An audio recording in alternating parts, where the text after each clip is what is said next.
Hey, what's up, y'all? Hey, can't sleep. So I'm going to get on here and just run my mouth until I get tired, I guess. Um, Life's been pretty rough lately. I mean, not in rough in a negative way. I would say it's just been challenging because I'm dealing with some different shit. And um,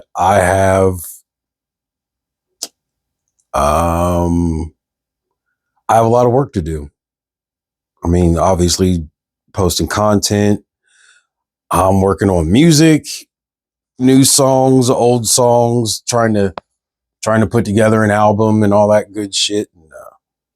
And, it just I've been expending a lot of energy. Been doing a lot of shit. Things been pretty busy in my life, and some days I have my doubts.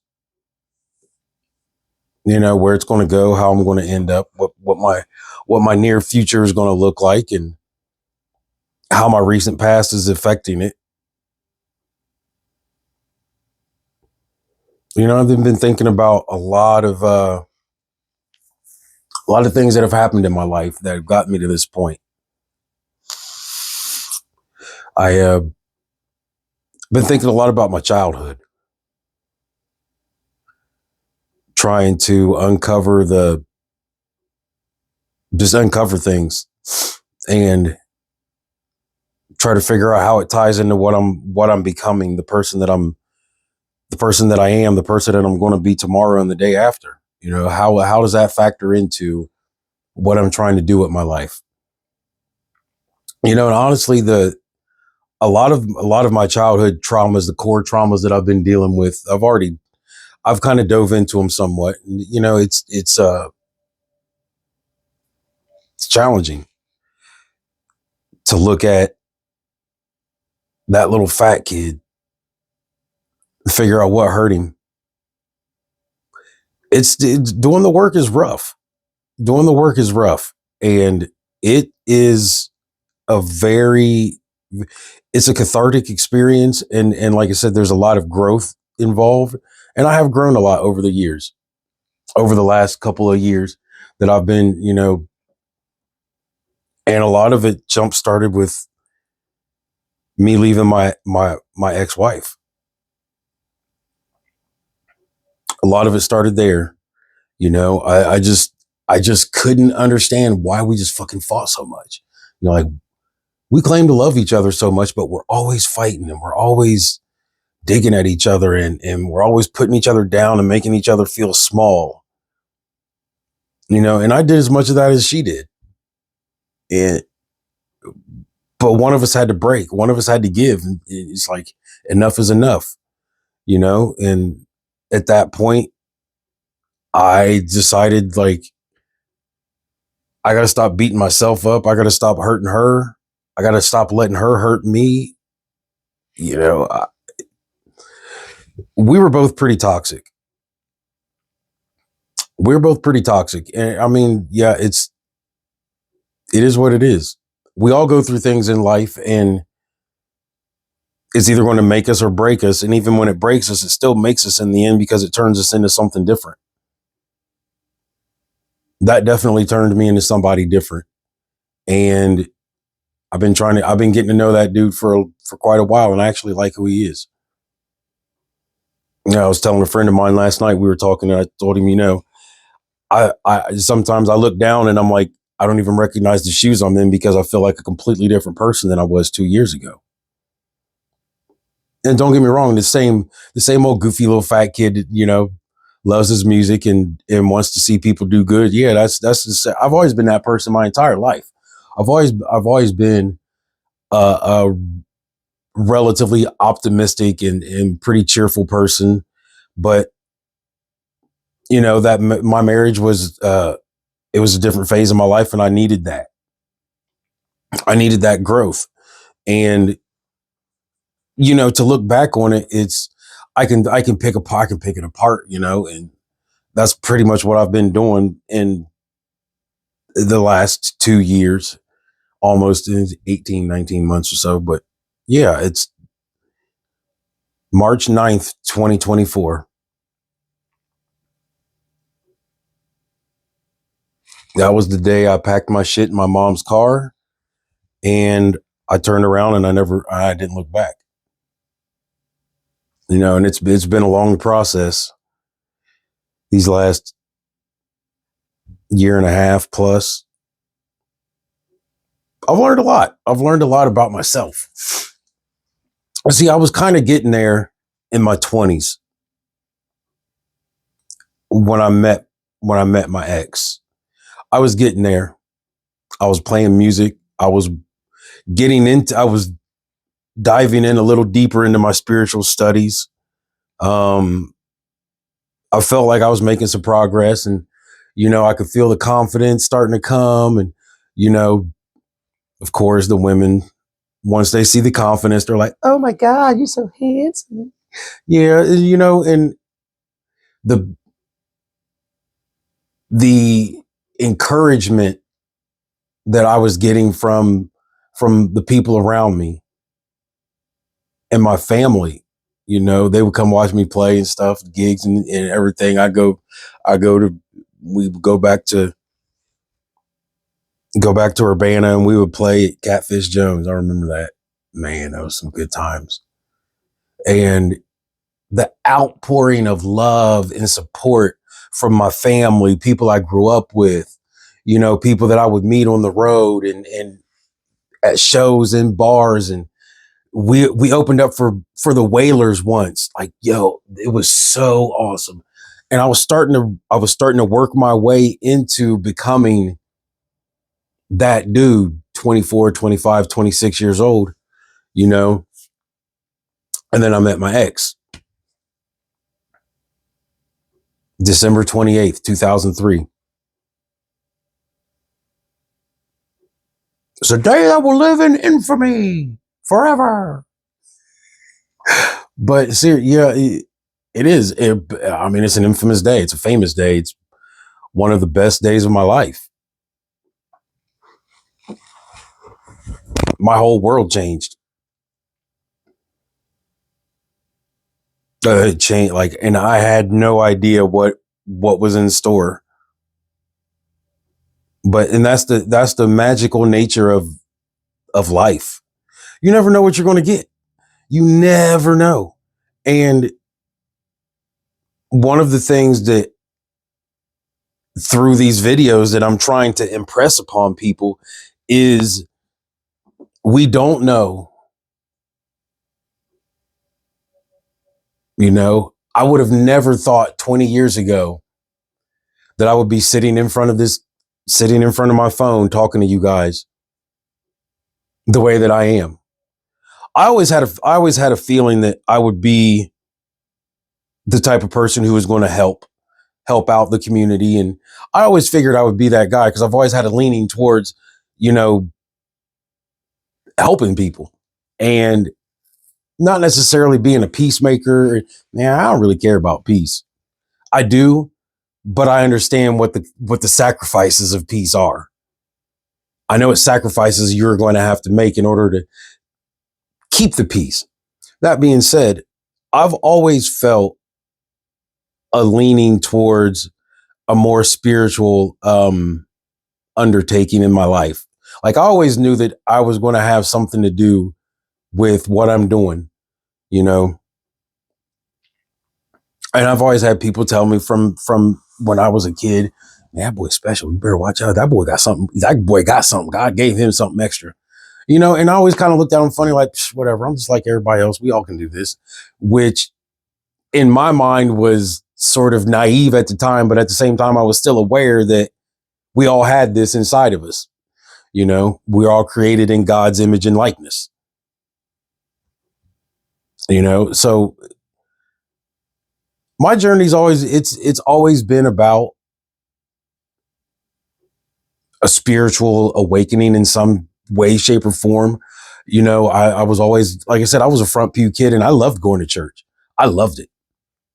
Learning about God and Jesus and the disciples and all these great stories about murder and mayhem and love and sacrifice and strength and unity and compassion and oh, good and evil, Satan and archangels and all this other, like, yo, to be a creative person and have a really wild imagination, the Bible is like a fucking playground for your mind. Be honest, like it is. It's a fucking playground for your mind. There are so many different things you can latch onto and so many different meanings and ways of interpreting and all. And like, so I was always enamored with religion, spirituality, talking about it, being a part of it. I played Jesus in a Christmas play when I was like 8 years old. You know what I'm saying? So I was always that kid. I was always that person who, like, I was happy. God made me happy. Religion made me happy. And then I would ask questions. And of course, that started my descent down the rabbit hole at about, I don't know, 9 or 10 years old. But yeah, in my 20s, I felt awesome. I felt really fucking awesome. And I felt like I had the world in the palm of my hand. I'm traveling across the country from Pennsylvania to St. Louis, down to Tennessee, South Carolina. We went to South Carolina like every 2 months, like for 3 years. You know, Michigan, like all over the place. Just seeing all kind of cool shit, meeting really cool ass people. I was running sound for another reggae band out of Columbus, and I was traveling with them in addition to the band I was working with. You know, I would go sit in with other folks. I was doing all kind of crazy shit. I was just all over the place and I loved it. My life was great. I got married and my life got better. There were some bumps in the road, but it definitely got better for a while. You know, there were some things that I set in motion that fucked up my marriage. I'll be honest with you. I kind of started off on the wrong foot. You know, not being able to trust is a bitch. You know,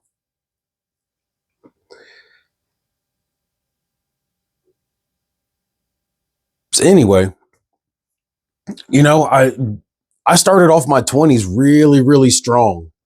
And, you know, everything was looking up. My dating life was okay. You know, I was working 2 jobs. This is before the band, before music. But I was working 2 jobs. I was making decent money at both of the jobs. I was stacking. I had 4 digits in the bank account for a 21-year-old. 4 digits in the bank account. Like, bruh, it was up. I was all the way up. You know, and that's the thing, to look back on it is to say, like, if I would have stayed there, I think if I would have stayed here in Springfield, like the entirety of my 20s and 30s, I know I wouldn't be the person that well, of course, it would be different because, you know, alternate realities, you know, different choices and whatnot. But I don't think I don't think my life would have had the impact on me that it has had. And, you know, everything happens for a reason. We all choose the reality that we plan on living in. We all create that subconsciously, consciously, you know, unconsciously, through our spirit, through our mind, through our actions, through our bodies. We all do that and we all create the life that we live. You know, so like to look back on the life that I was creating at the time, I was on some really cool shit. You know, we were starting to get more exposure with the music, the band I was in. We were getting more exposure. I was writing some bangers, and we were performing our original music out in the public, and they were fucking eating it up. You know, fast forward to 2003, you know, and I get with my ex, and 2 years in, I quit the band. I get a job, I start pouring concrete, you know, and I'm doing the thing. I'm being responsible. 26 years old. 28 years old. I'm doing the thing, and, then we get engaged and we get married. Her pops dies 3 months before we get married. So like, and and I think that was the start where I think she lost a little bit when her dad died, you know? So, and I'm not saying we had a horrible marriage. It wasn't horrible.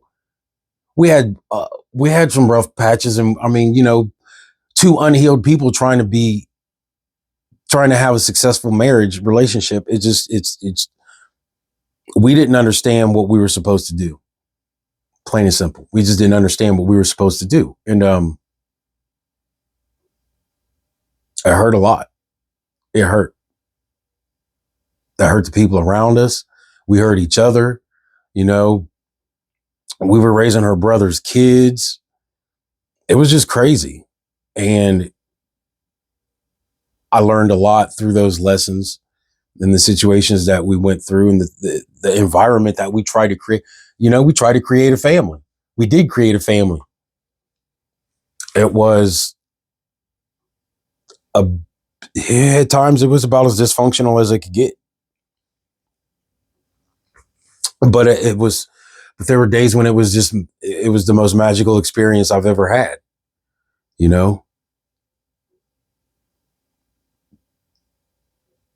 Teaching the kids how to ride bikes and draw, color, and write their names for the first time and their first steps, first words, teaching them how to play sports, coaching my nephew in football,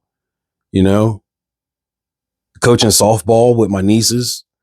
They were on different teams, but it was the same league. So, I mean, there was always that interaction, picking them up from school. Like, we were a family, and not in so many words, but yeah, and we go through these journeys in life, and sometimes we shut out the good trying to run from the bad stuff. But it all makes us who we are in the long run. And I know I wouldn't trade any of those experiences in the world. And there are days I felt like I abandoned my blood family because I moved 2 hours away and I barely visited. There were days it was very difficult, especially when people died.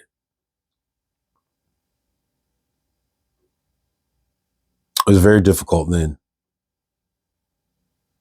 Because I would go to the funerals and reconnect with people that I hadn't seen for a few years, since the last funeral or whatever. And they'd be like, "Man, you still playing music? You still doing that thing?" Yeah, I'm doing my thing. But I had then transitioned into, at that time, I was actually running a studio. I had a studio in my house, and I had a group of dudes that I was fucking with. We was putting out music all over the place. Shout out to my Havenhurst clique, Four Lenses Productions, Don B, Scarecrow, Colorblind, all everybody, my Mansfield crew, OTOD, all of y'all. You know what I'm saying? Y'all know what it is. But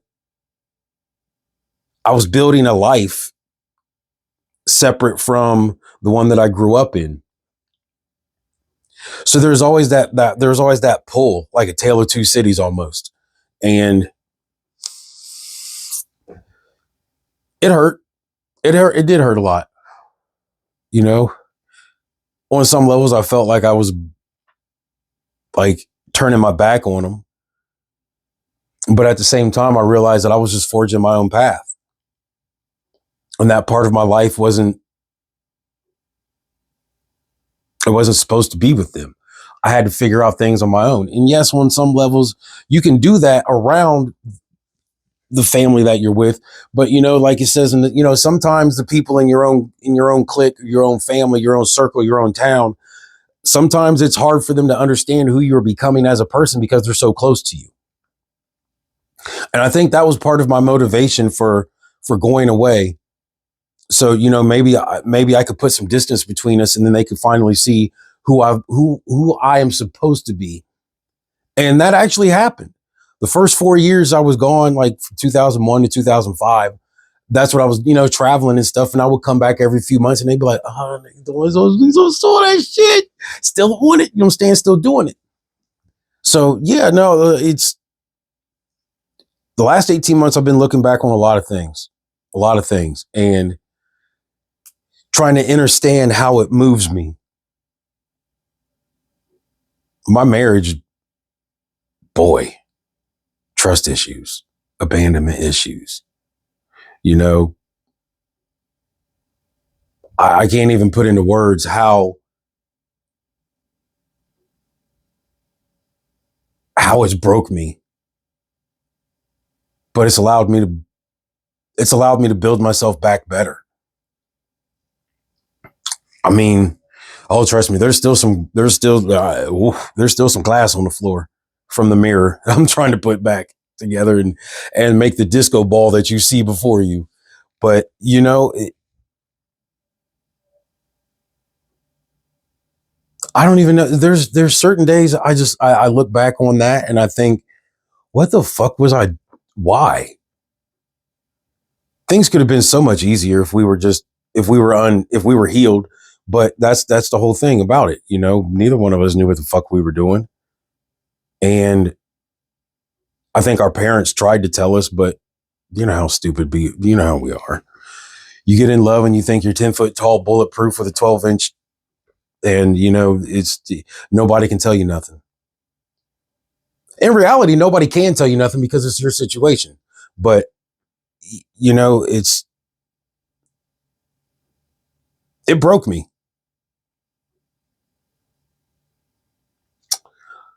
And when I walked away with the shit in my mom's car.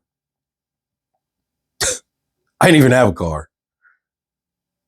Anyway, you know, I do sit back and I wonder what kind of person I'd be if I'd have stayed in Urbana and not moved to Mount Vernon. Like I experienced a whole new different part of me for 20 years.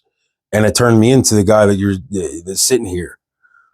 You know, I've always worked on my spirituality and it's always been the core of my being, just like it should be the core for everybody. We are divine.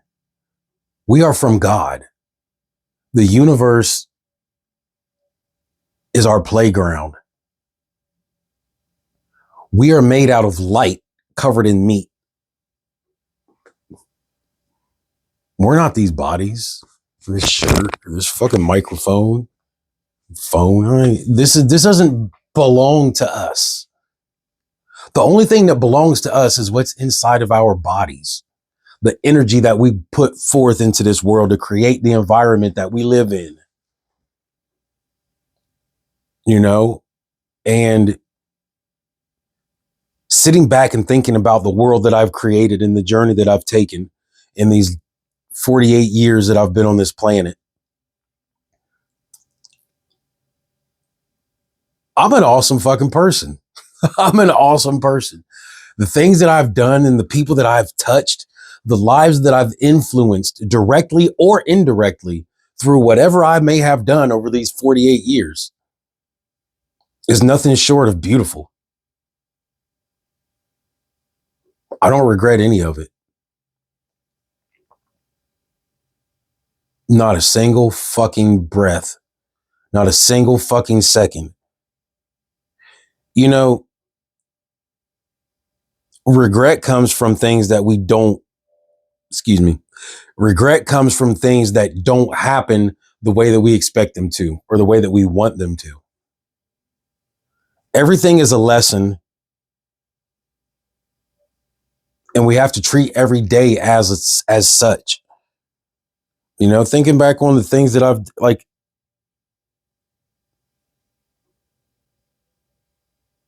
I would never understand the beauty of a child's laughter if I hadn't got married. It would have hit different, but not the way I needed it to. I needed it to hit the way that it hit when it hit.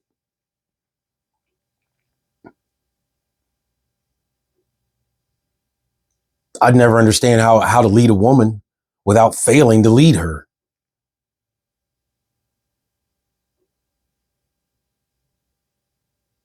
All those songs that I've written and that will continue to write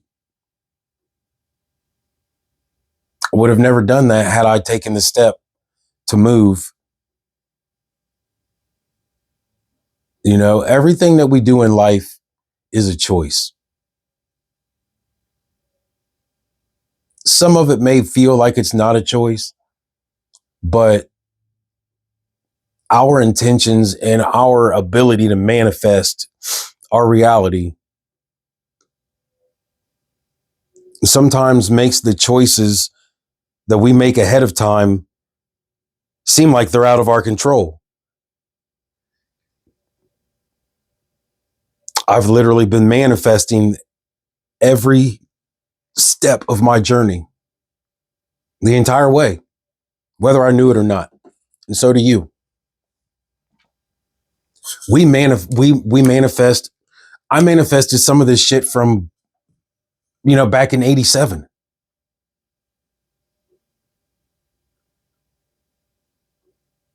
You know, when I graduated high school, and it's said that our spirits choose our destiny. They choose the path that we're going to walk before we even come out, before we even make it to the physical plane, before we're even born physically. And there are certain lessons that we need to learn.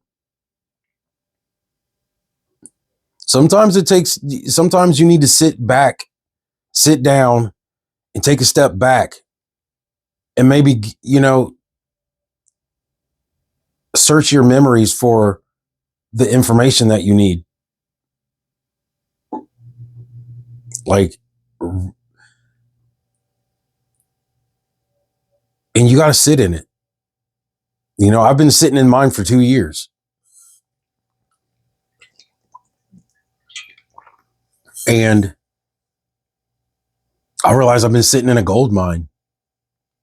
I'm sitting on a gold mine, folks. So are you. You're sitting on a gold mine. Everything that we've been given, everything that we need to survive in this world and thrive, we've already been given. We gave it to ourselves before we were even fucking born. We just have to remember it. We just have to remember it. I'm remembering. I'm trying to help you too. I want to help everybody remember. We need to remember who we are. We are gods and goddesses in skin. And we came from gods and goddesses, and we will create more gods and goddesses. Don't be afraid. Don't be afraid. I'm doing the work and it's wonderful. It's working wonders. Yeah, some of it's a little funky and I don't like it, but eat your vegetables, kids. Shadow work is vegetables. Anyway, I just felt like I couldn't sleep, so there's a little piece of me. I love you guys. I'll talk to you soon. It's your boy Shifu. Holla at me.